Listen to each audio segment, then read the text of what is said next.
Salut à tous, c'est Marino, j'espère que vous allez tous très bien en ces temps de confinement. Si vous n'allez pas bien et que par hasard vous êtes tombé malade du coronavirus ou d'une autre maladie grave, eh bien pas de panique, car aujourd'hui je vais vous proposer un tuto pour confectionner soi-même son cercueil. Donc en effet, nous allons apprendre à confectionner soi-même un cercueil pour que les fabricants en temps de crise ne soient pas trop débordés de travail. Notre tuto va donc se séparer en plusieurs étapes. La première étape est très simple. Il vous suffit simplement de rassembler du matériel pour la confection du cercueil.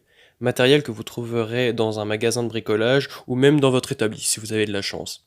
Il vous faudra donc deux plaques de bois de 1,20 m par 2,40 m, une scie circulaire, de la colle à bois, des vis de 30 mm, des grandes feuilles de papier et enfin de la teinture à bois.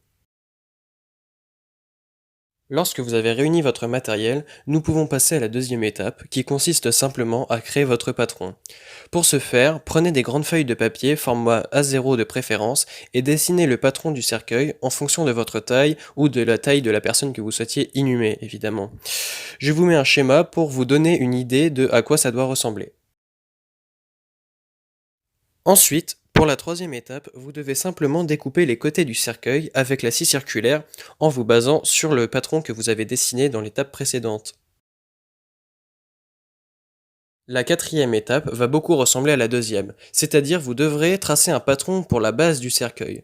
Vous prendrez donc votre feuille de papier et en fonction de votre schéma et les côtés du cercueil que vous avez déjà découpé, vous tracerez donc la base du cercueil. Pour la cinquième étape, vous aurez simplement à découper dans du bois la base du cercueil que vous venez de tracer. Dans la sixième étape, vous utiliserez le reste du bois qui vous reste pour découper le couvercle du cercueil avec les dimensions de votre schéma de départ. Septième et avant-dernière étape, vous aurez simplement à tout assembler, c'est-à-dire assembler la base et les côtés. À noter que vous devrez clouer le couvercle du cercueil une fois que le défunt sera placé dedans. Et enfin, pour cette dernière étape, qui n'est pas obligatoire mais purement esthétique, vous aurez simplement à vernir le cercueil avec de la teinture à bois. Et voilà les amis, ce tuto touche à sa fin, donc dites-moi en commentaire s'il vous a été utile ou non.